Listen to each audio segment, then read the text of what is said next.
So the Lord of the Rings trash fire has gotten so bad that even the woke Marvel shills, they're turning on the product. I mean, we're talking about the hardcore type of people that love denouncing their own consumers. The type that will block tens of thousands of people. Why? Because they don't have the right type of values. And yet in this, well, apparently this is a bridge too far. Yep, no wonder this thing has managed to pull 100,000 dislikes so far and counting.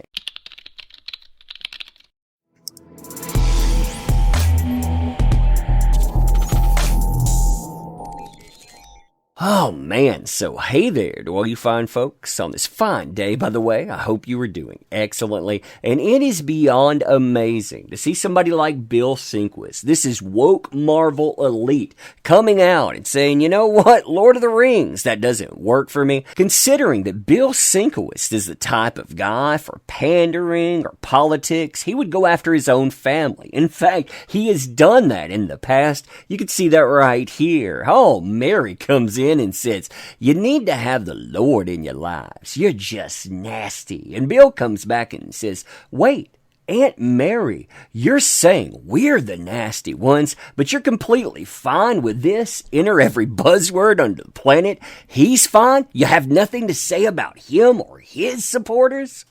Then he allows his own aunt to be dogpiled on social media before going out of his way to heap every headline buzzword under the sun at her. Why? Because that's the kind of guy he is. Sienkiewicz is the type of talent that drove Marvel into the ground. People with his mindset, they drove Warner into it too. They value pandering over profit enough that they brag about blocking. You can see that right here. They lose thousands of followers, people that might buy their products, and they brag about that as well because, hey, they do something crazy online that it's quote-unquote progressive values. Anyone that has a problem with it, they're quote-unquote right-wingers. And yet this guy who would dogpile on anyone else over any Marvel product or anything coming out of comics, oh, he's not happy with what Amazon is doing to the Lord of the Rings.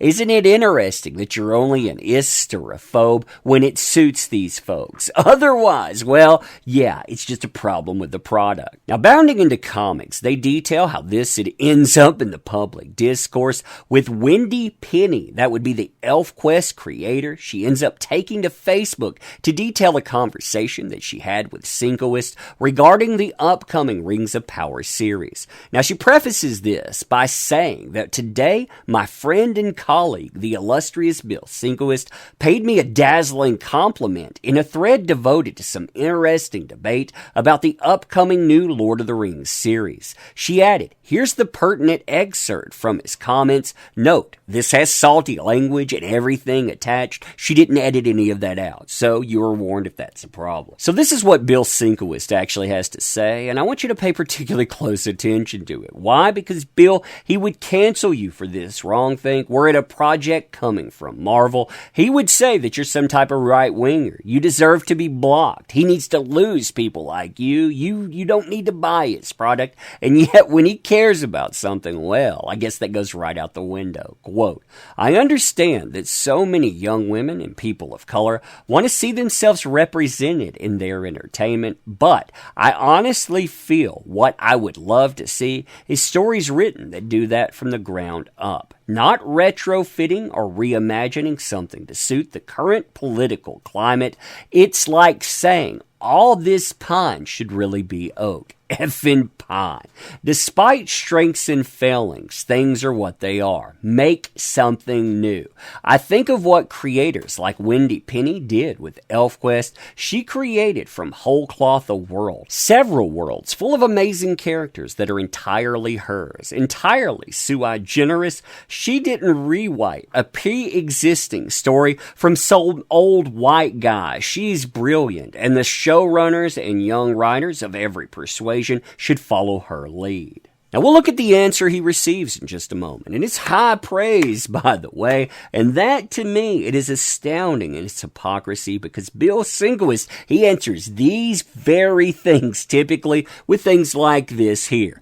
What you're each promoting individually is not some divine creative dispensation. It's just you being an a-hole. Collectively, you're a gaggle, a clan, potentially with a K, unsuitable as the shot may be, a clan with a K, huh? You're slinging inky black aspersions, obviously crying ism in your whiteout. You're damned right, some corrections need to be made, starting with the guys in the mirror first. Again, this is typically what he has to say to anyone that has a problem with something coming out of Marvel, something he put his hands on, some nastiness that he throws out there, but not this. This is somehow different. Amazing, right? And what's astounding is, again, it's not just Bill Sienkiewicz. Oh no, he gets a standing ovation for what he's saying here. Bill, thank you so much for the very high compliment. What's interesting is, if, and I emphasize if, ElfQuest does make it to film or TV some days in this political climate,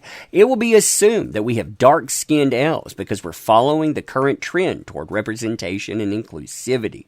But back in the mid-70s, you want to know why I created a tribe of dark-skinned elves? For the beauty. Prior to starting my career in the independent comics movement, I'd been a semi-professional belly dancer. I saw beauties, male and female, of every exotic hue, and my artist's eyes reveled at how the radiant colors of their dance costumes glowed against golden brown skin.